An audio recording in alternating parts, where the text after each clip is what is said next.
በቃ እኔ ማለት ከትርፉ ኪሳራው ነው የሚያመዝነው። ሁሉም ነገር በጣም ከባድ ነው። ምክንያቱም የሚመጣው ገቢና በአባቴ የሚያወጣው ጉልበት ልፋቱ ማለት በዚህ ጊዜ ቢያንስ ፈጣሪ ቢያድለው እየተጦረ በስነ ስርዓት መሯራጡን ቀንሶ ወደ ቤተክርስቲያኑም በቃ ሙሉ ጊዜውን ሰጥቶ በቃ እኛን ብንጦረው ብዬ ነበር የማስበው። ይህ ነገር እንደዚህ ባይታወቅ ባይጠለጠል ኖሮ ደስ ይለኝ ነበረ።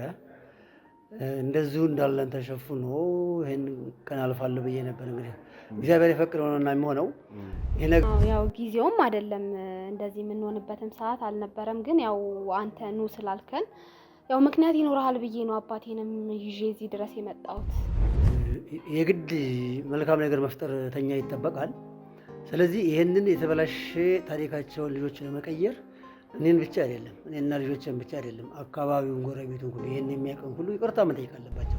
ያው እንግዲህ ማለት እኔ ያው ምንም ነገር ማለት አልፈልግም በዚህ ሰዓት። በእርግጥ ግን ደግሞ ሰላም መፍጠሩ ደግሞ የግድ የተሻለ ነው ብዬ አስባለሁ። ለእኔ ሳይሆን ለአባቴ ሲባል አባቴ ደህና እንዲሆን ስለምፈልግ የተረጋጋ ህይወት እንዲኖር ስለምፈልግ ሰላም ቢፈጠር ደስ ይለኛል የሚል ግምት ስላለኝ አሁንም በትክክል ተደራጅተው ሽማግሌያቸውን ልከው የአካባቢውን ማህበረሰብ ያሳደጋቸውን ማህበረሰብ ጭምር ይቅርታ ይጠይቁ ነው የምለው። እስካሁን ድረስ በተስፋ እየጠበኳቸው ነው። ችግር ነው። ስለዚህ በጣም ችግር ነው። በእርግጥ የሰው ማፋን ያን ጊዜ ያማል። እንደው ላለማየት የምትፈልገውም ነገር አለ። ችግር ነው እንጂ እዛ መቀመጥ ያለብህ መቀመጥ ኑሮ በኔ እድሜ መቀመጥ አልነበረብኝም። ሆኖም ግን ልጆችን ማሳደግ ስላለብኝ የምታያት የተባረከች ናት። እግዚአብሔር መጨረሻውን ቢያሳምርልኝ። በጣም ከባድ ነው። እድሜው እየጨመረ ነው። በጠዋት መነሳቱ፣ ከስራ ቦታ መጨቃጨቁ፣ እዛ ጉሊት ላይ ፀሐዩ፣ ዝናቡ በጣም ከባድ ነው። ማለት እኔ እንደዚህ ነው ብዬ መናገር ራሱ አልችልም።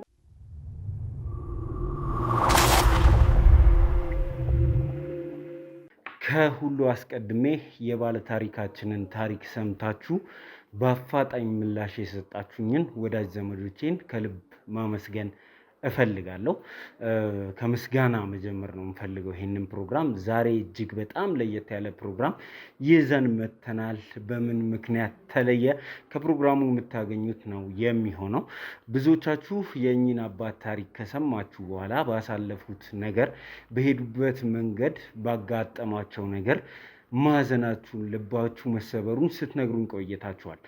ለእናንተ ዛሬ እንግዲህ ለሰዎቹ ብቻ ሳይሆን ለኛ አባት ብቻ ሳይሆን ለዛ ቤተሰብ ብቻ ሳይሆን ለናንተም ለየት ያለ ቀን እንደሚሆን ተስፋ አደርጋለሁ።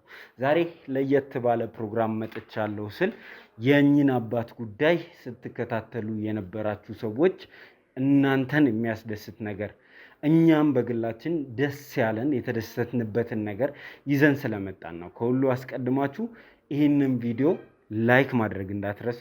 ሀሳብ አስተያየታችሁን ስጡን።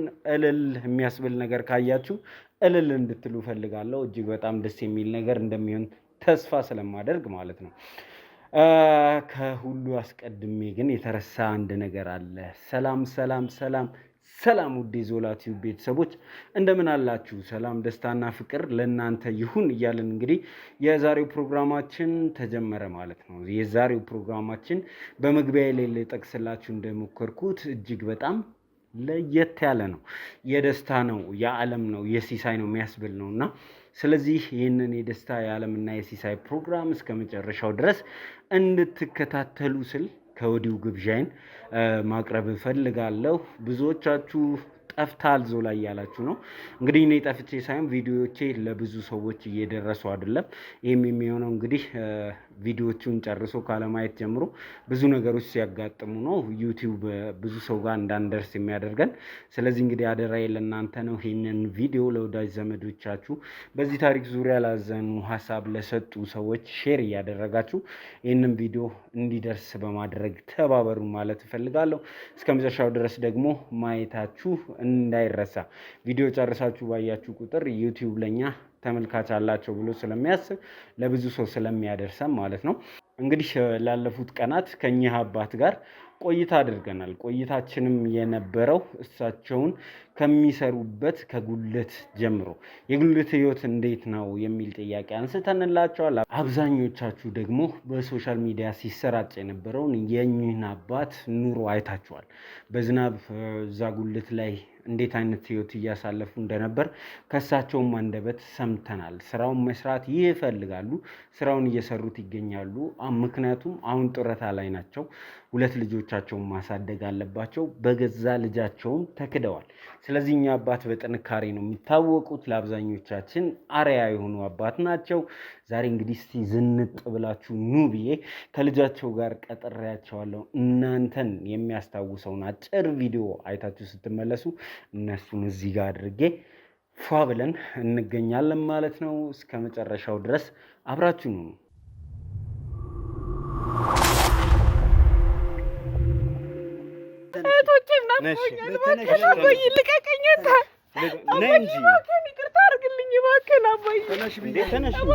እንደ ቢደርሷ ተደስ ምን እኔ እንግዲህ ልጅቷ ደግ ልጅ ነበረች። እኔ በጤናዋ ነው ብዬ አልገምትም። ጤነኛ ናት ብዬ አልገምትም። በጤናዋ ቢሆን በእኔ አስችሏት ትጠፋለች ብዬ አልገምትም። እኔ ወይ አድራሻ የጥፋባት ምን እንደሆነ አላቅም። ለግራ ገብቶናል ልጄ። ከዛ በኋላ ግን በራሴ ምክንያት በራሴ ሪዝን ከነሱ ጋር ማውራት ትቻለሁ አቁሜያለሁ። እና በቃ ለዛ ነው እናንተ ጋር የምመጣሁት አባቴ እንድታገናኙኝ ነው። ገጠር በምናስተምርበት ወቅት ነው ትዳር የያዝኩት። እዛ 3 ሴት ልጆች ወለድኩኝ። ጥሩ ትምህርት ቤት ነው ትምህርት ቤቱ እንዳልኩህ ተልቧ ነው አንጅቷ ነው የመጣችው። የዘገየችበትን ምክንያት ብቻ ልወቅ። ገብቶሃል? እዚህ ትመጣለች እዛ አለች ብዬ አላሰብም ነበር። ኢቭን እንኳን ፈርስት ታይም ፒሪየድ ሲመጣ እንዴት አድርገን ፓድ እንደምንጠቀም ፔኑን አለው ፔን አለው ያው ፒሪየድ ሲመጣና እሱን እንዴት አድርገን ማስታገስ እንደምንችል በቃ ምንም እንዳነሳቀቅ ሁሉም ነገር ያው 7 ቀን ነው ፔሪየድ የሚቆየው። ስለ ፕሮሰሱ ሁሉም ነገር የአባታችን የተማረባት መመረም ስለሆነ ሁሉም ነገር በቃ እንደ እናት ደንበኞች ነበሩኝ። ሴቶች እየመጡ ይገዙኝ ነበር። ከተወሰነ ጊዜ በኋላ በአብዛኛው ወንዶች እየመጡ አባባ እንዴት ነው ስራ እንዴት ነው በርቱ እያሉ ይገዙኛል። እየተጨማመሩም እንዲሁ ደገፍ እያደረጉኝ እስካሁን ድረስ አለን። እዛ ከሄድኩኝ ለ2 ወር ያህል እደውልላቸው እንደዋወል ነበር እንገናኝ ነበረ። ከዛ በኋላ ግን ያው ምንም አልተመቻቸልኝም እና ከዛ በኋላ ደውዬላቸው ምንም ብያቸው ምንም ተገናኝተን አናውቅም በምንም አይነት መንገድ። መሪዎች አውቃቸዋለሁ መመሪ ነበሩ የሚሉ ልጆች ከውጭ ሀገርም ከሀገር ውስጥም ያሉ ስለ እርሶ መልካም መምህርነት ሲናገሩ ሰምቻለሁና እንደው የመምህርነት ህይወቱ ምን ይመስል ነበር የሚለውን እስቲ አጭሩ ያስረዱ። እስካሁን በህይወት የለችም የሚል ነበር ሲወጣ ሲወርድ ነበር በውስጤ። አሁን በህይወት ካለች ይበቃኛል። ደስ ብሏት ሁላችንም ደስ ብሎን ዲቪ ደርሷት በዚህ በገንዘብ ማጣት ምክንያት ቀረች መባል አልፈለኩም። እንዳልኩ እዚህ ከመጣሁ 2 ወር ሆኖኛል እና ያው ድሮ እኔ ከዚህ ሲሄድ አባቴ ተከራይቶ የነበረበት ቤት ሲሄድ ያው የለም እዚህ የለም ብሎኛል። ከዚህ ለቋል አሉኝ። ደርሷት ሄደች። በሰዓቱ ደስ አለን። ያለችን ቤት ገዝተን ነበር። ያችን ቤት ሸጥንና ትራንስፖርቱ ምናምን መጓጓዣው አንዳንድ ከኤምባሲ የሚወጣው ፕሮሰሶች አሉ ብዙ። እነዛ ነገር ሲገባ የኮቴ ብዙ አድረስ ልጄ ያልን ሁሉ አውጥተን ላኳት። እንደው ሰው ለ5 ዓመት ያህል ምንም ምክንያት ቢኖረው አባቱን፣ እህቶቹን፣ ቤተሰቡን እንደዚህ ተቆራርጦ መኖር ይችላል? ይሄ ቪዲዮ በመለቀቁ ድሮ ሳስተምራቸው የነበርኩት ልጆቼ ሁሉ እየመጡ እየደገፉኝ እየገዙኝ ይሄዳሉ እና መልካም ነው ብዬ ነው የምገምተው። እኔ በስራ ምን አለሁኝ፣ ስራ አልንቅም። ተቀይሬ ቀይራችኋለሁ ደርሼላችኋለሁ ስትይ የነበርሽ ሰው እንደሆንሽ እሳቸውም ሲነግሩኝ ነበረ። በዚህ ልክ ተስፋ አድርገሽ በዚህ ልክ እቅድ ኖሮሽ በዚህ ልክ ቤተሰብሽን ወደሽ የምትኖሪ ሰው ምን ቀየረሽ? አሜሪካን ሀገር እየኖረች እነሱ የሚኖሩት ኑሮ እንደዚህ ሲሆን ሰውስ ጎረቤት ውስጥ ምን ይላል? እነሱስ ስለ እህታቸው ምን ይላሉ? ያቶ ጌታቸው የመጀመሪያ ልጅ ነኝ እና አሜሪካ ከ5 ዓመት በፊት ሄጄ ነበረ። ያባሩናል ደንቦች ይላሉ። አታውቀውም። መሸት ሲል ደግሞ ዱርዬውም ይመጣል። አስቸጋሪ ነው ኑሮ። ግን እኔ ስራውን ወደዋለሁ በደንብ። ምንም ቃል የለኝም። አባቴ እንደዚህ አይነት ሁኔታ ውስጥ ይገባል ብዬ አንድ ቀን ማስቤ አላውቅም ነበር። ኩሩ ነው አባቴ። እህቶቼ እናቆኛል። እባክህ ልቀቀኝ። ነይ እንጂ ይቅርታ አድርግልኝ እባክህ አባዬ። ተነሽ።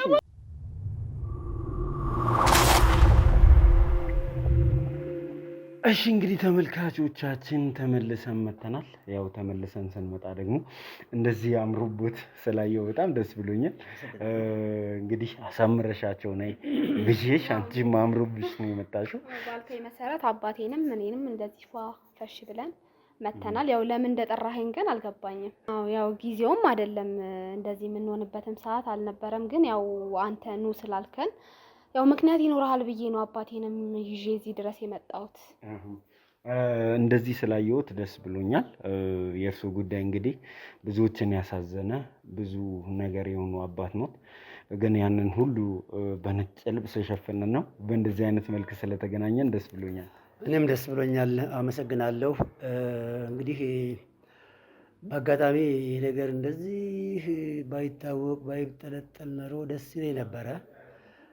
እንደዚሁ እንዳለን ተሸፍኖ ይሄን ቀን አልፋለሁ ብዬ ነበር። እንግዲህ እግዚአብሔር የፈቀደው ነውና የሚሆነው ይሄ ነገር ሆነ። በጣም እንዳየኸው እንደተከታተልከው ያለው ገጠመኝ ገጥሞኛል። አሁንም ላይ ቢሆን ግን እንግዲህ የመጣበትን ምንም ባላውቀው እግዚአብሔር የሚሰራው ስራ አለ ብዬ እጠብቃለሁ። እንግዲህ ዛሬ አዲስ ነገር ይኖረናል። ይዣችሁ የሚሄድበትን ቦታ ይኖራል። ወደዛ የምንሄድ ነው የሚሆነው። ከዛ በፊት ግን አንድ ሁለት ጥያቄዎችን ልጠይቃችሁ ብዬ ነው እዚህ ያስቀመጥኳችሁ።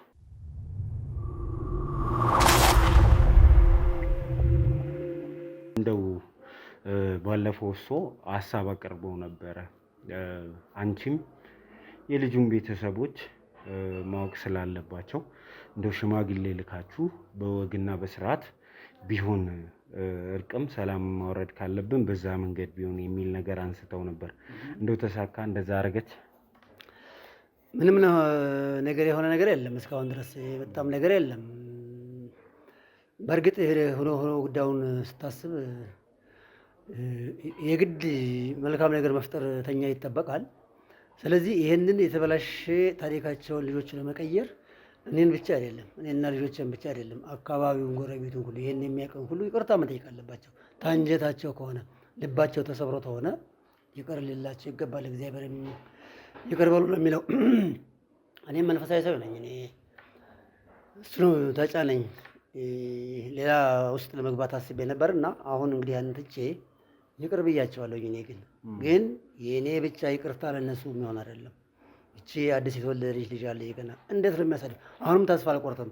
ምናልባት ደግሞ እነዚህን ልጆችን ታበላሽቸው እንዳይሆነ የመጣቸው የሚል ግምት ስላለኝ አሁንም በትክክል ተደራጅተው ሽማግሌያቸውን ልከው የአካባቢውን ማህበረሰብ ያሳደጋቸው ማህበረሰብ ጭምር ይቅርታ ይጠይቁ ነው የሚለው። እስካሁን ድረስ በተስፋ እየጠበቋቸው ነው። እኛም ተስፋ እናደርጋለን። እነሱ በመካከላቸው ሰላም ፈጥረው እነሱ ጋር ያለውንም ታሪክ አልሰማንም። ስለዚህ በመካከላቸው ያለውን ችግር ፈተው በሰላምና በእርቅ የምንጨርስበትን መቼስ አባትና ልጅ ይካሰሱ የሚል የለም። እንድትካሰሱም አንፈልግም። እንደዚህ ያደርጋለች ብለን እሷም እንድትታሰር ወይም ሌላ ነገር ውስጥ እንድትገባ የእርሱም ፍላጎት ይሄ አይመስለኝም። እውነት ነው። የእኔም ፍላጎት ይሄ አይደለም። ባይሆን ጥሩ ነበር ብያለሁ። እንዳልኩህ ከሆነ በኋላ ወደ መፍትሄው ነው መሄድ ያለብን እና ተስፋ አደርጋለሁኝ። ምናልባት እንግዲህ ታንጀት ይሆናል ብዬ ገምታለሁኝ። እንጠብቃለን እስኪ። እንግዲህ እኛም እንጠብቃለን ሰላም መፍጠሩን አንቺም የምትፈልጊው ይመስለኛል። ያው እንግዲህ ማለት እኔ ያው ምንም ነገር ማለት አልፈልግም በዚህ ሰዓት። በእርግጥ ግን ደግሞ ሰላም መፍጠሩ ደግሞ የግድ የተሻለ ነው ብዬ አስባለሁ። ለእኔ ሳይሆን ለአባቴ ሲባል አባቴ ደህና እንዲሆን ስለምፈልግ የተረጋጋ ህይወት እንዲኖር ስለምፈልግ ሰላም ቢፈጠር ደስ ይለኛል እና እንደተባለውም ደግሞ እሱም ሽማግሌ ልኮ በስነ ስርዓት በክብር ከአባቴ ቤት ብትወጣ የጠፋው ነገር ጠፍቷል፣ የሚመለስ ነገር አይደለም። ግን ደግሞ ለአባቴ ክብር ሲባል ደግሞ ሰላም መፈጠሩ የግድ ነው። ምክንያቱም አባቴ መግባት መውጣት አልተቻለም። ያለውን ነገር ነግሬሃለሁ። የሰፈር ጓደኞቹ መዘለባበቻ ሆኗል። ስራውንም መስራት እየቻለ ስላልሆነ የግድ ሰላም ቢፈጠር ለሱ መልካም ነው ብዬ አስባለሁ። ለሁላችንም ሰላም መፍጠሩ ተገቢና መልካም ነገር ነው። አይዊሽ እናንተም ሰላም ፈጥራችሁ በሰላም ብትኖሩ ብዬ አስባለሁ። እንደው ስራ እንዴት ነው ጉለት ላይ? እንግዲህ የአቅማችን ያህል እየታገልን ነው። እንደምታውቀው ከባድ ነው ስራው፣ ይከብዳል። እንዳየው ነው ፀሐዩ፣ ዝናቡ። አሁን ክረምት እየመጣ ነው።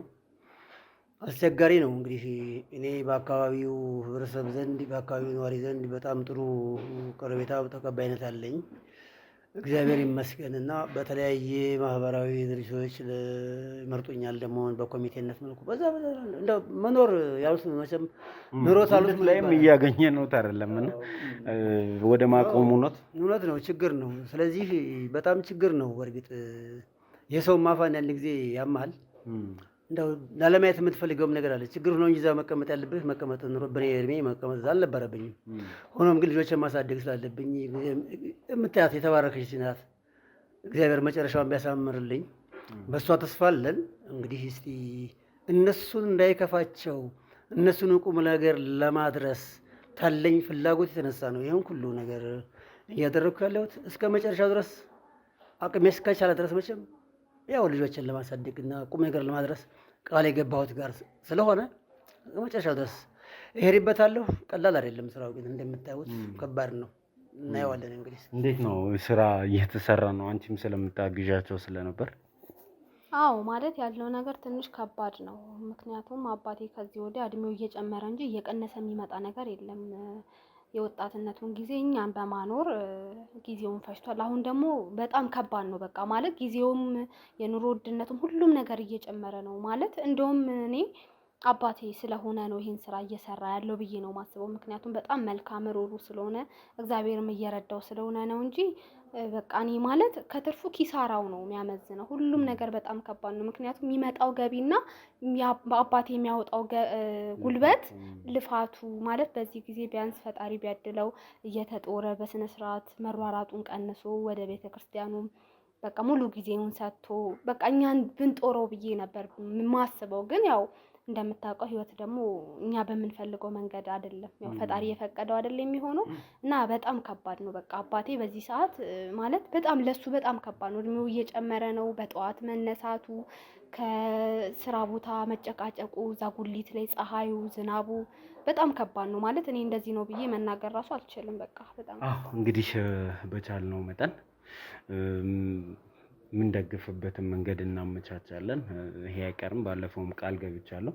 እስቲ እንግዲህ ግን ዛሬ የሆነ ሰው ሊያገኛችሁ ይፈልጋልና ወደዛ ብናመራ እዚህ ጊዜ ባናጠፋ። መኪና ተዘጋጅቷል። መልካም፣ እስኪ ይሁን እናየዋለን። እንግዲህ የሚሆነውን እግዚአብሔር ያመጣውን እናያለን። እሺ፣ ወደዛ እንሂድ። ካሜራማን ተነሳ።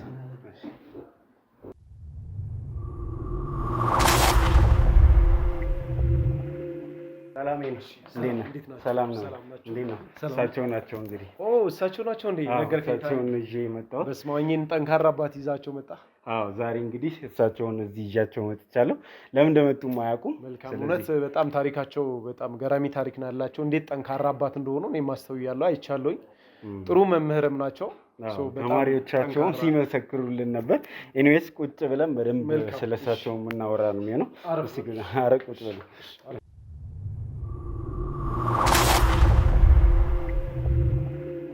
እሺ። እንግዲህ ተመልካቾቻችን ተመልሰን መጥተናል። እንግዲህ በጣም ስለሳቸው ስናወራ ነበረ። አንተም እስካያቸው ጓጉቻለሁ ስትል ነበር። ተማሪዎቻቸውንም ስናገኝ ነበር። ጥንካሬያቸውን ስትለኝ የነበረውን እንግዲህ በግላጭ ከሳቸው ጋር እንድታወራ ነው። መልካም። እውነት ለመናገር በጣም ስትነግረኝ እንደዚህ አይነት አባት አለው ብዬ ነው ያሰብኩት። ለልጆቻቸው የሄዱበት ርቀት አለ። በዛ ላይ ብዙ ያየሁት ጠንካራ ነገር አለ እና እስከማያቸው ድረስ ጓጉቼ ነበር። እውነት በጣም በጣም ጠንካራ አባት ኖት። ደርሶም እነግሮታለሁ እና ዞላ እውነት ለመናገር አንተ ስትነግረኝ እንዴት አይነት ጠንካራ እንደሆኑ ያው ከፊታቸውም ያስታውቃል። እና በደንብ እንግዲህ ቀርበን አውርተን ከኔም የሆነ ነገር የሚኖር ይሆናል ማለት ነው። በደንብ አድርገን እናወራቸዋለን። እሺ፣ እንግዲህ ዛሬ የት ነው የተገኘ ነው? እናንተስ እነማን ናችሁ የሚለው ለተመልካች አዲስ አይደለም፣ ግን ለአዳዲስ ሰዎች አንተን ለማስተዋወቅ ያህል እስቲ ከዛን ጀምር እስቲ። መልካም። እኔ ሄኖክ እባላለሁኝ። ያው በስፋት የሚያውቁኝ በሽያጭ አማካሪነቴ ነው። በሪል ስቴት ዘርፍ ላይ ብዙ ደንበኞችን የቤት ባለቤት በማድረግ ነው የምንታወቀው። በተመረጡ ድርጅቶች በተመረጡ ቦታዎች ላይ ለብዙ ደንበኞች ተጠቃሚ ያደርገናል። የዛሬውን ትሰማዋለህ። በጣም ስፔሻል ኦፈሮች ይኖራሉ ለደንበኞችም እኛ አባትም ጥሩ ነገሮች ይኖራሉ። የመጣችሁበት ሜሪት ፕሮፐርቲስ ይባላል። ሜሪት ፕሮፐርቲስ በቤቶች ግንባታ ላይ የተሰማራ የሪል ስቴት ካምፓኒ ነው። ሶ ሜሪት ማን ነው የሚለውን በዝርዝር ምን አቀረበ የሚሉትን ነገሮች አብረን የምንሄድ ይሆናል። እንደ መግቢያ ያክል ያው ለደንበኞችም አዲስ የሚሆን ከሆነ ለኦዲየንስም ሜሪት ፕሮፐርቲስ ኦልሞስት ወደ 15 ዓመት የሆነው የሪል ስቴት የቤት ግንባታ አልሚ ድርጅት ነው። ኦልሞስት በዚህ በ15 ዓመታት ውስጥ ጥሩ የሚባሉ ስራዎችን ጥሩ የሚባል ጉዞ ያደረገ ካምፓኒ ነው። ቤቶችንም ሲገነባ በተመረጡ እንዲሁም ደግሞ በጣም ቆንጆ ፕራይም ሎኬሽን በተባሉ ቦታዎች ላይ ነው ቤቶችን በመገንባት የሚታወቀው። መሀል ከተማ ለደንበኞች አጉል ተስፋ ሳይሆን ቆንጆ ነገር በተመረጡ ቦታዎች ላይ በማቅረብ የሚታወቅ ካምፓኒ ነው። ሶ ወደ ሜሪት ስለመጣችሁ ይዛቸውም ስለመጣ አንተንም ማመስገን እንፈልጋለን።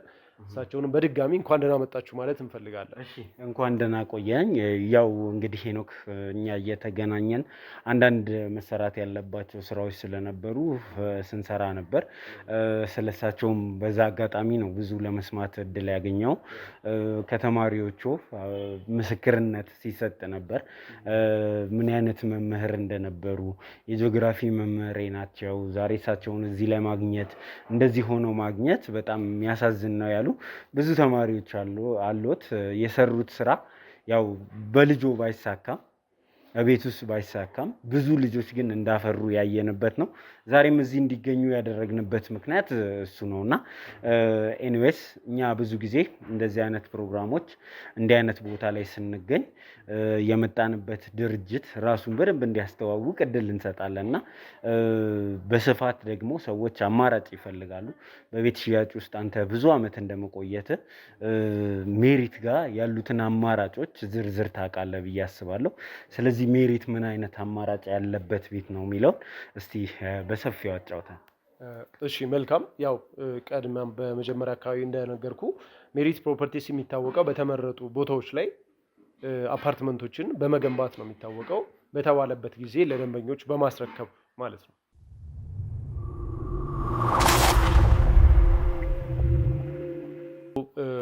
በቤቶች ግንባታ ላይ ነው የሚታወቀው። እንዳልኩ ሜሪት ፕሮፐርቲስ የተለያዩ ሲስተር ካምፓኒዎች አሉ። በስፋት ሰዎች የሚያውቁት እና አማና ትሬዲንግ አለ። አማና ፎሪዩ ትሬዲንግ የሚባል የዘይት ፋብሪካ አላቸው። እንዲሁም አማና ኢምፖርት ኤክስፖርት ፓይፖች የሚያስመጡ ፒፒአሮችን የሚያስመጡ ኢምፖርት ኤክስፖርት ላይ ነው በስፋት ስንሰራ የነበረው። ዛሬ ላይ ቤቶችን ኦልሞስት ከ4 ወር በፊት ያወጣናቸው ፒያሳ አራዳ ፓርክ አቅራቢያ ከወዳጅነት ፓርክ ጀርባ እንዲሁም ከአራዳ ፓርክ ፊት ለፊት የወጡ ቤቶች ነበሩ። እውነት ለመናገር ለማየት አጋጣሚ ካገኘ ቤቶችን ታያቸዋለህ። ሽያጮቹን በቅርብ ጊዜ ነው ያጠናቀቅናቸው ሸጠን። ሶ ግንባታቸውም 24/7 በቻይና ኩባንያዎች እየተገነባ ነው የሚገኘው። መሀል ከተማ ሲባል ደንበኞች ብዙ የሚያዩትና የሚጠቀሙት ነገር ይኖራል። አንደኛ የማስረከቢያ ጊዜው በተባለበት ጊዜ ለማስረከብ ከመንግስትም ጭምር ጫና ይደረግብሃል። መሀል ከተማ ስትጀምር እንደዚህ በቆርቆሮ አጥሬ ቆያለሁ የሚል አስተሳሰብ አይኖረውም። እኛ ድርጅትም እንደ ድርጅት ቶሎ ለደንበኞች ከቃላችን ቀድመን ለማስረከብ የምንሰራቸው ከመንግስትም ግፊት ስላለብን ነው። ደንበኞች በተመረጡ ቦታዎች ላይ ቤቶችን ሲገዙ እነኝን አድቫንቴጆች ያገኛሉ። ዛሬ ላይ ግን አንተ የመጣህበት ሰዓት እውነት ለመናገር በጣም የሚገርም ሰዓት ላይ ነው እኚህንም አባት እንዳውቃቸው የተደረገው። እንዲሁም ደግሞ አንተም የመጣህበት ሰዓት በጣም የሚገርም አዳዲስ ነገሮች አሉ። እንደ ሜሪት ፕሮፐርቲስ መሀል መርካቶ ላይ የንግድ ሞል ለሽያጭ አውጥተናል። እንግዲህ ያው መርካቶ ስለ ያው ሰዎች ምንም ስለ መርካቶ ማብራራትም አይጠበቅብም። ብዙ ትራንዛክሽኖች በቀን ውስጥ የሚፈጸምበት በጣም ብዙ የሰው ፍሎ ያለበት እንኳን ሱቅና ሱቅ ያው ሲባል ከነገበያው ነው ማለት ነው። ደንበኞች አይቸግሩም። ሱቁን ከነገበያው G+4 የሆነ ሃይራይዝ ቢልዲንግ ያልሆነ ኮሜርሻል ሞል ብቻ ነው ይዘን የመጣ ነው። ያን ስንል በአንድ አመት ጊዜ ውስጥ ለደንበኞች ለማስረከብ ነው። አጉል ቃልም 6 ወር ምናምን ያው G+4 ግለሰብ የሚገነባው ህንፃ ነው። ነገር ግን ወደ 6700 ላይ ያረፈ ሞል ነው። በጣም ሰፊ የሆነ እጅግ ዘመናዊ ቅንጡ የንግድ ሞል ነው ይዘን የመጣ ነው። መርካቶ ተክለ ሃይማኖት ቤተክርስቲያን አጠገብ ነው ያለው። ዋናው አስፓልት ላይ ነው እየገነባን የምንገኘው።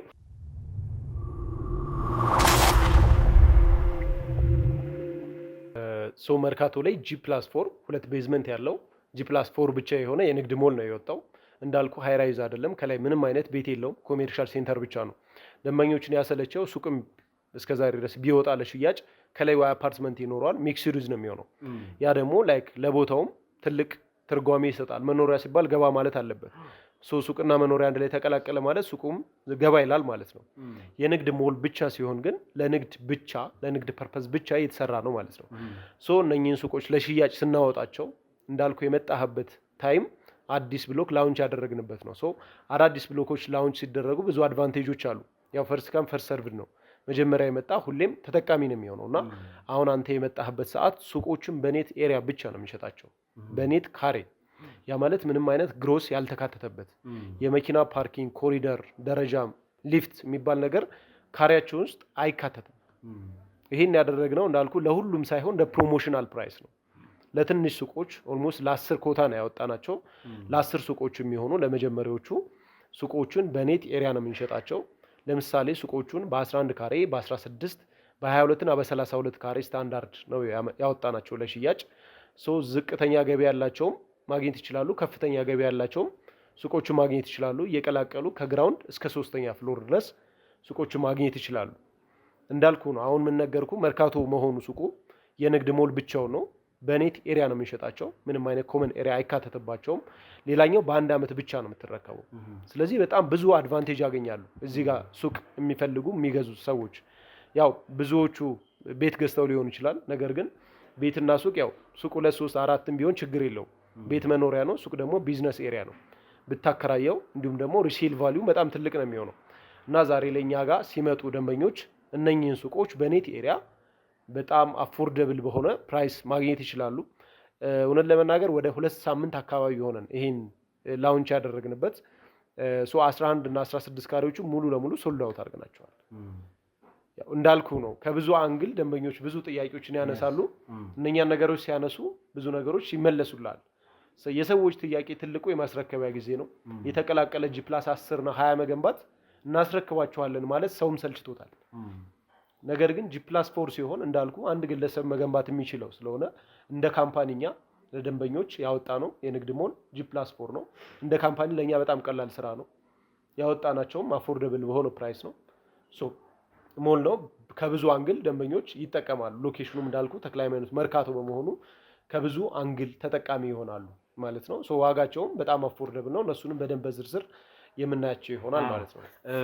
እንግዲህ እኔ ታውቃለህ በባህሪ የሆነ ነገር ላይ ኢንቨስት ሲደረግ እንደ ተመልካቾችን ፕሮቴክት ለማድረግ ነው የማስበው። ምክንያቱም አብዛኛው ሰው ቤትን በሚመለከት የንግድ ቦታን በሚመለከት የላይፍ ታይም ሴቪንጉን ኢንቨስት የሚያደርግበት ኤሪያ ነው ብዬ አስባለሁ እና ማተር ያደርጋል። ለምሳሌ በ4 ሚሊዮን ብር የገዛው ሱቅና በ10 ሚሊዮን ብር የገዛው 2 መኝታ ቤት ሲከራይ ዋጋው የሚበልጠው የሱቁ ነው ከተገኘ ኪራዩ ማለት ነው። ኢንቨስትመንት ግን 10 እና 4 ነው። ስታከራየው ግን ዛሬ ላይ የሱቁ ሃይ ነው። በተለይ እንደ ቢዝነስ የሚፈልግ ሰው ራሱን እያከራየ ቢዝነስ የሚሰራ ሰው ዛሬ መርካቶና ፒያሳ ላይ የአንድ የቁልፍ ኪራይ ዋጋ ስንት እንደው ታውቃለህ? ለአንድ አመት ለ2 አመት 2-3 ሚሊዮን ብር ነው የሚቀበሉት። እኛ የምንሸጣቸው ሱቆች በዛ ዋጋ ነው ዛሬ ላይ። ለምሳሌ 11 ካሬውን ያወጣ ነው አጠቃላይ ዋጋው 2,200,000 ብር ነበር። ያው በነበር ማወራው ሶልድ አውት ስለሆኑ ነው። አሁን ያቀረብናቸውም ካሬዎች አሉ። እነሱንም መጠቀም ስለሚችሉ ወደ እነሱ ሄድላለሁ። እንዲሁም 16 ካሬውን በ3,200,000 ብር ጠቅላላ ክፍያ ሙሉ ለሚከፍል 11ዱን በ1.7 ሚሊዮን ብር እንዲሁም ደግሞ 16 ካሬውን በ2,500,000 ብር ጠቅላላ ክፍያ ምንም አይነት ፕራይስ ካሌሽን የሌለው ሱቆቹን እኛ የምንሸጣቸው እንዳልኩ በኢትዮጵያ ብር ምንም አይነት ካሌሽን በሌለው ያ ማለት ብረት፣ ሲሚንቶ፣ ነዳጅ፣ ዶላር ጨመረ አልጨመረ አይመለከትም። ፕራይስ ካሌሽኑ ዜሮ ነው። ስለዚህ ደንበኞች ይሄን ነገር ኢንቨስት አድርገው የዛሬ 1 አመት ሱቃቸውን በተባለበት ጊዜ መረከብ ይችላሉ። ግን ቀደም ያልኩ የጠራው ለካሬ አማራጮች አሉ 22 እና 32 ካሬ አማራጮች አሉ። እነሱ ዛሬ ላይም አቬሌብል አሉ።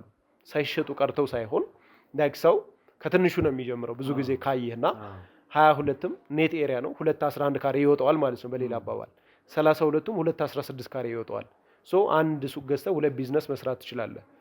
ዛሬ ላይ ወርቅ ቤቶች፣ ኤሌክትሮኒክስ፣ ኢምፖርት ኤክስፖርት ኦፊሶች ምን ያክል እንደሆኑ ታውቃለህና ትልልቅ ስራ የምሰራባቸው ነገር ግን በቂ የሆኑ የካሬ አማራጮችን አውጥተናል። ዛሬ ላይ 22 ካሬው አጠቃላይ ዋጋው 4,400,000 ነው።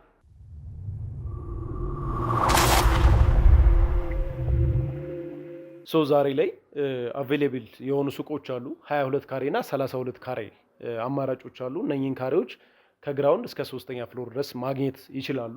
ግራውንድ ላይ ያለው 1ኛ፣ 2ኛ፣ 3ኛ ዋጋቸው የተለያየ ነው። ለምሳሌ 22 ካሬ 4,400,000 ብር ጠቅላላ ክፍያ ይሆናል። ነገር ግን 100% ለሚከፍል ሰው ኦልሞስት ድርጅቱ የሰጠው ወደ 15% አለ ከአጠቃላዩ ላይ።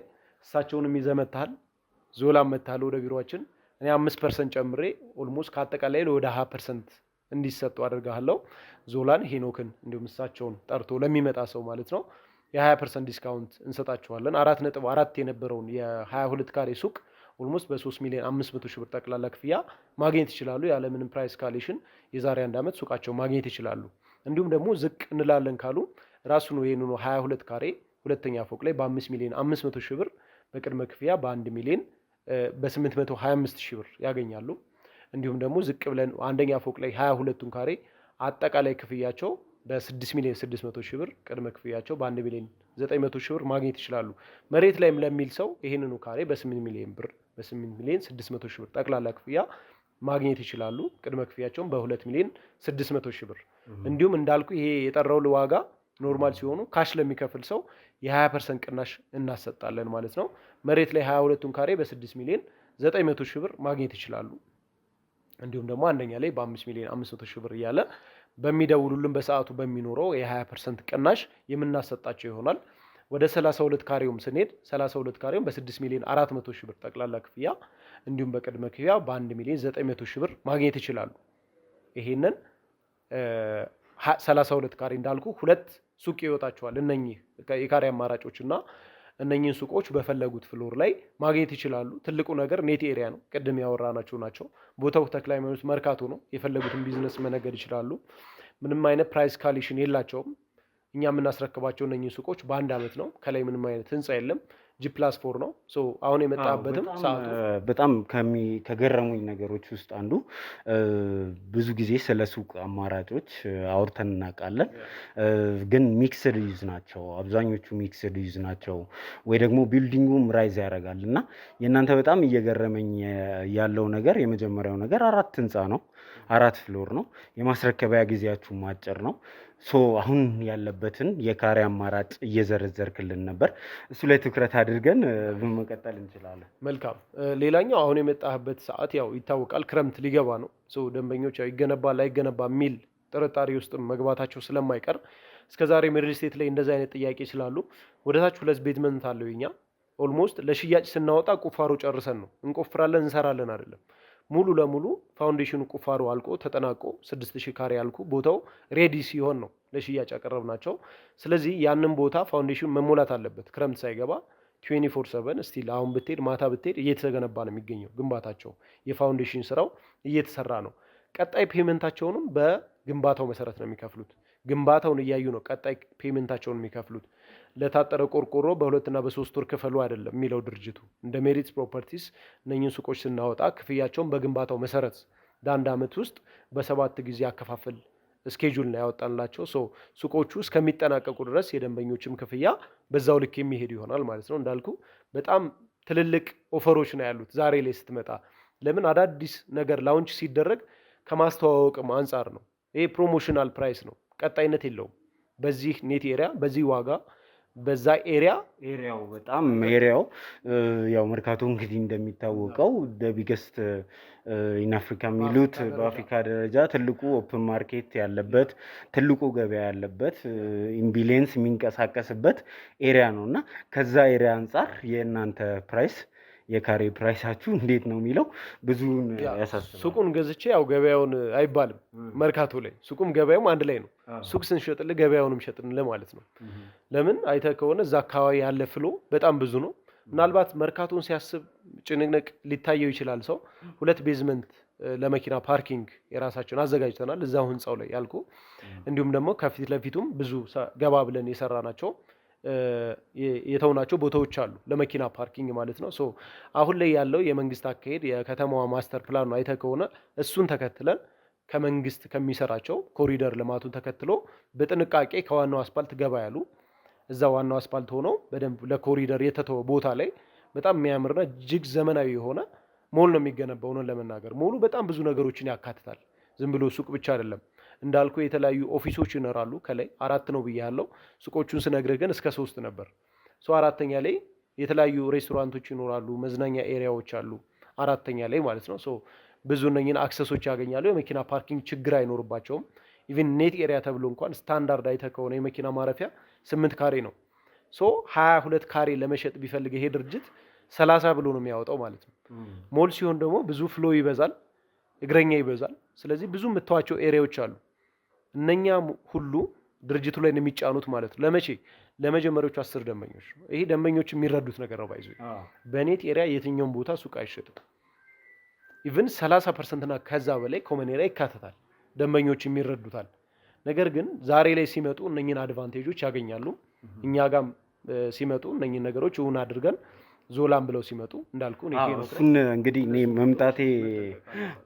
መምጣቴ ካልቀረ ለኔ ተመልካቾች የተለየ ኦፈር እንደምታዘጋጁ አውቃለሁ እኔ ከመምጣቴም በፊት እንደዚህ አይነት ነገሮች ሲወራም ሰምቻለሁና እንደው እኛም ብለው የሚመጡ ሰዎች ምን ጥቅም ያገኛሉ እንዳልኩ ነው አሁን ቀደምም የመጣልኝ ሐሳብ በደንብ ካወራንበት ከማኔጅመንትም ላይክ 15% ኦፊሻሊ ብለን ያወጣ ነው ነገር ግን በአንተ ሚዲያ ለሚመጡ ሰዎች ዞላ ቲቪን ብለው ሲመጡ ቅናሻቸውን እስከ 20% እናደርግላቸዋለን ይሄ እውነተኛ ነው ከአጠቃላይ ላይ እውነተኛ ቅናሽ ነው ማረጋገጥ ይችላሉ ቢሮ ላይ መጥተው ከፍለው ደረሰኝ ሁሉ ነገር ህጋዊ በሆነ መልኩ ሲሄድ ደንበኞች ያረጋግጣሉ ያን እናደርጋለን ነገር ግን መጀመሪያ ይሄን ነገር ኢንፎርሜሽን የዞላ ቲቪ ቤተሰቦች ሲሰሙ ብዙ አድቫንቴጅ ነው እነኛን ጭምር ትልቅ አድቫንቴጅ ያገኛሉ መጀመሪያ የነገርኩን የሱቆቹ አቀማመጥ አለ የሱቆቹ የካሬ መጠን ዋጋቸው ቦታው እንዳልኩ እነኛን ብዙ ጥቅም ነው የሚያገኙትና ዛሬ ላይ እንኳን ደህና መጣህ ያልኩት በጣም ገርሞኛል የሰማሁትም ታሪክ ሌላ ነበር ግን ያው ከመጣህ አይቀር እነኚህን አጋጣሚዎች ቤተሰቦች ቤት ሊገዙ ይችላሉ ነገር ግን ሱቅ እንደዚህ አይነት ሞል አጋጣሚ የለም ይሄን ኦፖርቹኒቲ እንዲጠቀሙበት እንደ ማሳሰቢያም ጭምር ነው የምነግርህና እኛም ጠንከራ አድርገን ማለት የምንፈልገው ይህንን ኦፖርቹኒቲ የኛ ተመልካቾች ተጠቀሙበት ቅድምም ስፔሲፊክ ቁጥር ሲናገር ነበር ለ10 ሰዎች ቀድሞ ለሚመጡ 10 ሰዎች ነው የኔት ካሬ ሂሳቡ የሚወጣላቸው የሚል ነገር ኔት ኤሪያ ላይ ደግሞ የምንሰጣቸው ዲስካውንቶች ቅናሾች ላይ ሱቅ አይተህ ከሆነ 5-6 ማክሲመም እስከ 10% ነው ቅናሽ የሚሰጠው ለምን ገዣለ ተብሎ ይታሰባል እንደ ካምፓኒ ብታስበው ነገር ግን 20% 15% ሰጥተህ ከስተመሮችን ካሽ ሲሰበስብ ግንባታ ይፋጠናል ማለት ነው ሪል ስቴት ላይ የሚዘገይበት ትልቁ ሚንስ ለደንበኞች የሚሰጡት ኦፈር ያን ያክልም ስለሆነ ነው እና ይሄ ኦፈር በመስጠታችን ብዙ ደንበኞች ይመጣሉ እንዳልኩ በጣም ብዙ 15 ቀን ውስጥ ይሄ ሁሉ አልቋል ያልኩ ካሬዎች አማራጮች አሉ ተሸጠው ነው ያለቁት ስለዚህ ካሽ መሰብሰብ ስችል ተገነባዋለህ ማለት ነው እና ይሄንን አማራጭ እንደው ዲያስፖራው በምን አይነት መንገድ መጠቀም ይችላል የሚለውን እስቲ ምክንያቱም የኔ ተመልካቾች እንደሚታወቀው ከ50% በላይ የሚሆኑት የዲያስፖራው ኮሚኒቲ ነው ኦልሞስት 30% ነው የኢትዮጵያ ተመልካች ያለንና አብዛኛው የዲያስፖራው ኮሚኒቲ ነውና ይሄንን አማራጭ የዲያስፖራው ኮሚኒቲ እንዴት መጠቀም ይችላል እኛ ያው ሱቆቹን ያወጣናቸው ለሁሉም ኢትዮጵያዊ ነው ያንተ ኦዲየንሶች እንግዲህ አብዛኞቹ ዲያስፖራ ናቸው እነሱ ምንድነው አንዳንድ ጊዜ ያው እዚህ ተወካይ ይኖራቸዋል ነገር ግን ተወካዮቻቸው ላይመቻቸው ይችላል ከዚህ በፊትም የነበረ ነገር ነው ብዙ ይሄ ኦፈር ያመልጣቸዋል ዛሬ ነገስት ለኢትዮጵያ ኑሮ ታውቀዋለህ ዲያስፖራዎች ምንድነው ማድረግ ያለባቸው እኛ ቀጥታ በዲጂታል አግሪመንት እንልካለን በራሳችን ወጪ በራሳቸው ስም አሰርተን ምንም አይነት ውክልና ኖራቸውም አልኖራቸውም ይሄን ኦፈር መጠቀም የሚችል ሰው በ3 ቀን በ4 ቀን ውስጥ በዲጂታል አግሪመንታቸው ይደርሳል ኤኒ ሳይት ሌጋል ዶክመንቶች ሁሉንም በስልክ መላክ እንችላለን ቪዲዮ ኮል ማድረግ ይቻላል እንዳልኩ ተወካይ ሊኖራቸው ይችላል በተወካዮቻቸው መልኩ ይጨርሱ ነገር ግን እንዳልኩ ነው ኢትዮጵያ ውስጥ ያለ ኑሮ ትንሽ ስለሚያጨናንቀን ዛሬ እሄዳለሁ ነገ እሄዳለሁ የሚባል ነገር እዚህ ላይ አይሰራም ብዙ ጊዜ ሱቆቹ ቶሎ ነው የሚሸጡት እዛው አካባቢ እንኳን መርካቶ ላይ ለ3 ሰው ብንነግር ይሰማማና እዛው ጋር የሚያልቅ ነገር ስለሆነ ማለት ነውና ይሄን ነገር በደንብ እንዲያስቡበትና ኢቭን ባይችሉ እንኳን እኛ የራሳችን ቡኪንግ ሜትድ አለ ቡክ አድርገው እንዲቆዩና ብራቸው ዋይር እስከሚያደርግ ድረስ ጊዜ እንሰጣቸዋለን ያንን ነገር አመቻችተንላቸዋል ዲጂታል አለ በዲጂታል እንልክላቸዋለን እኛን ማግኘት የሚፈልጉ ቀጥታ መደወል ይችላሉ በዋትስአፕ ቴሌግራም ኢሞ ኤኒ ሶሻል ሚዲያ ፕላትፎርም እንገኛለን በእኔ ስም ሄኖክ ብላችሁ ወይም ደግሞ የስራ ባልደረባ ያለች እሷንም ስልክ እናስቀምጣለን። እኔንም ማግኘት ትችላላችሁ። እሷም ኤልሳ ትባላለች። እሷንም እያገኛችሁ እነኚህን ሱቆች መጠቀም አለባችሁ። እንዳልኩ የአንተ ቤተሰቦች ናቸው፣ የዞላ ቤተሰቦች መጠቀም አለባቸው ከተሰጠ አይቀር ማለት ነውና ልል የምችለው ይሄን ነው። ኤኒ ታይም አለን። በጣም ጥሩ ቆይታ ነው ያደረግነው።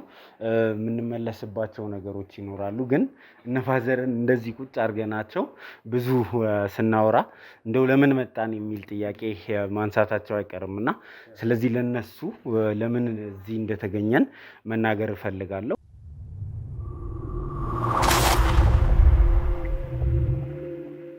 ጥያቄዎቻችሁን የምንመልስበት ሰዓት ላይ ደረስን ይመስለኛልና እናንተን እዚህ ይዘናችሁ ስንመጣ እንደተናገርነው ቅድም የብዙ ሰዎች መምህር ነው፣ ታስተምረዋል፣ ብዙ ሰው ያውቀውታል። እኛ ደግሞ ዲያስፖራ ወዳጆች አሉንና እርሶን አውቃለሁ የሚል ሰው ተገኝቶ ነበር። ከዚህ በኋላ እኚህ መምህር እኚህ ትልቅ ሰው ከዚህ በኋላ በጉልት ንግድ መቀጠል የለባቸውም። ስለዚህ ጥሩ ሱቅ ፈልግላቸው የሚል ነገር ከዚህ ወዳጃችን መጥቶ ነበረ። ስለዚህ እኔ ደግሞ ሳፈላልግ ሜሪትን ጥሩ አማራጭ አድርጌ አየሁት። ስለዚህ ለእርስዎ እንግዲህ ቅድመ ክፍያ ተከፍሎ የሱቅ ባለቤት ተደርገዋል። እንኳን ደስ አሉት። እንኳን ደስ አሉት አባቴ። እንኳን ደስ አሉት። እንኳን ደስ አሉት። እንኳን ደስ አሉት። እንኳን ደስ አሉ። እንግዲህ እርስዎ ለቤተሰቡ ያደረጉት ነገር ዞሮ ዞሮ ከፍሎታል። እንግዲህ ማንነቱን ከእርስዎ ጋር ያወራል። እኔ ሚዲያ ላይ አልናገርም፣ ግን የእርስዎ ተማሪ የነበረ ሰው ግማሽ ክፍያውን ችሏል። ድርጅቱ ደግሞ ግማሽ ክፍያውን ችሎ እንግዲህ በፈቃደኝነት ለእርስዎ ሱቅ ልናስረክብ ዛሬ ልናስፈርም ሆኖ እዚህ የተገኘ ነው። እንግዲህ የሚሉን ነገር ካለ እስቲ በሉ።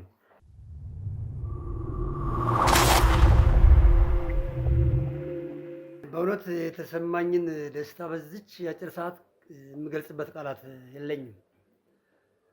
በአጋጣሚ እኔ ይሄ ሁሉ ታሪክ እንደዛ ስሜ ወጥቶ በአደባባይ ነገር ደስተኛ አልነበርኩም። ለምን የሚል ነገር ነበር። ሄዶ የሆነው ሆኗል። በተፈጠረውን አጋጣሚ ተቋቁሜ ቀሪ ህይወቴን ለመዝለቅ ልጆቼን ቁም ነገር ለማድረስ እየጣርኩኝ ነበረ። አሁን ባላሰብኩት መንገድ ለምን እንደጠራሁም አላውቅም። ልጄ ናት። እስኪ እፈልግሃለሁኝ ልብስህን ለብሰና ምናምን ብላ በግድ ያመጣችኝ። ምን እንደሚሆንም አልጠብቅም ነበር። እኔ ይሄ ገጠመኝ ለእኔ ታምር ነው። በእውነት በጣም ታምር ነው። እግዚአብሔር ይስጥልኝ ነው። ሌላ ምንም ነው። እንኳን ደስ አሉት። እንግዲህ የስራ ጥንካሬውን አይቶ ነው ሰው ከዚህ በኋላ በእንደዚህ አይነት ቦታ ላይ እየነገዱ አይቀጥሉም። እንደዚህ ዘመናዊ ሱቅ እንግዲህ መርካቶ መግባት አለባቸው የሚል ነገር አውርተን በተደጋጋሚ ከዛ በላይ የሚገባቸው ሰው ናቸው። እውነት ያደረገው በደንብ እሳቸውን የሚያውቅ ሰው ተማሪያቸው ነው። ያው እነሱ እንግዲህ በደንብ ያወራሉ ብዬ አስባለሁኝ። እና በጣም ትልቅ ነገር ነው ያደረገላቸው። እኛም ለእርሶ በጣም ደስ ብሎናል። በጣም ደስ ብሎናል እና ይገባዎታል። እናንተንም እኔ በዚህ አጋጣሚ እናንተንም ማመስገን እንፈልጋለሁ። በራችሁን ከፍታችሁ እንግዲህ ግማሽ ክፍያውን እኛ እንችላለን፣ እኚህ ጠንካራ አባት በእንደዚህ አይነት መንገድ መቀጠል የለባችሁም ብላችሁ እንትን ስላላችሁ ከልብ እናመሰግናለን። ግን የተሰጣቸው ሱቅ ምንድን ነው የሚለውን እስቲ ካሬውን እንትኑን በደንብ አስረዳለን። መልካም እንግዲህ ያው ቀደም ብለን በደንብ ተናግረነዋል። 22 ካሬ ነው ሱቃቸው። አጠቃላዩ 4,400,000 ብር ነው የዚህ የካሬ ዋጋ። እንዳልኩ እሳቸው 2 ሱቅ ማድረግ ይችላሉ። ትልልቅ ቢዝነሶች መሸጥም ይችላሉ። የራስ ሱቅ እስከሆነ ድረስ ምንም ማድረግ ትችላለህ። ልክ ሱቁ ሲያልቅ የተናጠል ካርታ በስማቸው ነው ሊሰራላቸው የሚችለው። ይሄ ልጅ ያው በአንድም በሌላም ከኛ ጋር አይቶ በአንተ በኩልም እነኚህን ሱቆች 22 ካሬውን ግማሽ ክፍያውን ከፍሎላቸዋል። ድርጅቱ ግማሹን የሚሸፍንላችሁ ይሆናል ማለት ነው። በጣም ያው ከዚህም በላይ የሚገባቸው ናቸው ሆነን ለመናገርና ግን ደግሞ ሱቅ ትልቅ ስጦታ ነው። እርሶ ይገባቸዋል ብለን የመረጥንላቸው ካሬ ነው። እና መርካቶ ላይ ተክለ ሃይማኖት ላይ ይሄ ሱቅ ለሳቸው በጣም ትልቅ ነገር ነው። ትልቅ ስራ ይሰሩበታል። ኢቭን እንኳን ይሄን የመሰለ ሞል ላይ ያለ ሱቅና እሳቸው ትንሽ ነገር ላይ ምን አይነት ስራ ሲሰሩ የነበሩ እንዴት ጠንካራ አባት እንደነበሩ ልጆቻቸው እንዴት ሲያስተምሩ የነበሩ አባት እንደሆኑ ማንም የሚያውቀው እንትን ነው። እኔ ልላቸው የምችለው እንኳን ደስ ያላችሁ፣ እንኳን ደስ ያላችሁ። በጣም ደስ ብሎኛል። በጣም ደስ ብሎኛል። እግዚአብሔር ይስጥልን። በእውነት አልጠበቅኩም። እንግዲህ እግዚአብሔር ያለው ነው የሆነው። እግዚአብሔር እኔማ ምን ሰርቼ ነው እኔ ለተማሪዎችም ይሄን ያህል አልመሰለኝም ነበር። ለካ ይሄን ያህል ነበርኩ እንዴ ብዬ ራሴ የሰራሁትን ስራ መለስ ብዬ ሳይ በጣም ነው የማደንቀው። በተለያየ መልኩ አንዳንድ በስልክም በምን የሚደርሰኝ ነገር አለ እና በጣም ገርሞኛል። እግዚአብሔር ይስጥልን። ይሄን ሁሉ የሰራ እግዚአብሔር ነው ልጄ። እሺ እንኳን ደስ አሉት በድጋሚ እንግዲህ እንኳን ደስ አላችሁ፣ እንኳን ደስ አላችሁ። እሺ እንደው በመጨረሻ ማለት የምትፈልገው ነገር ካለ ላንተ እድል እንስጥና ያው ወደ ፍርሚያው ስነ ስርዓት ብንሄድ ጥሩ ነው። መልካም እንግዲህ ያው እንዳልኩ ነው፣ አጋጣሚ ነው ያገናኘን። በአጋጣሚ ነው አንተም የመጣው፣ ቆንጆ ሰዓት ላይ ነው የመጣው ወደኛ ድርጅት። ይሄን ቅድም ያው በቀደም ብለን የጠቀስኳቸው ነገሮች አሉ። እነኛ ነገሮች እንዳያመልጣቸው ይሄን እድል መጠቀም አለባቸው ነው የምለው። በዞላ ቤተሰቦች አንተም በጣም እናመሰግናለን ወደኛ ስለመጣህ እና ቤተሰቦችህንም ስለምታስጠቅማቸው ሁሌም እናመሰግናለን። ዛሬም ከዚህ ሱቅ ላይ ከዚህ ሞል ላይ ብዙ እንደሚጠቀሙ ምንም ጥርጣሬ የለንም። እንግዲህ እየደወላችሁ በእነዚህ ስልኮች እየደወላችሁ አማራጮቻችሁን እሱ እንደ ወንድም ያማክራቸዋል። ድርጅታቸውም እንደ ድርጅት ያማክራል። ሜሪትም ሌሎች ፕሮዳክቶች አሉት። እነሱም ሌላ ቦታ ሌሎች ፕሮዳክቶችም ስላሏቸው ቤት ለመግዛት ሱቅ ለመግዛት ሀሳብ ያላችሁ ሰዎች እነዚህን ስልኮች መጠቀም እንዳትረሱ ለማለት እፈልጋለሁ። ለእኛም ትልቅ ውለታ ስለዋልክልን እኔም የሆነ ነገር መናገር አለብኝ ብዬ ነው። በጣም እግዜር ይስጥልኝ። ወደ ፍርሚያው ብንሄድ። መልካም።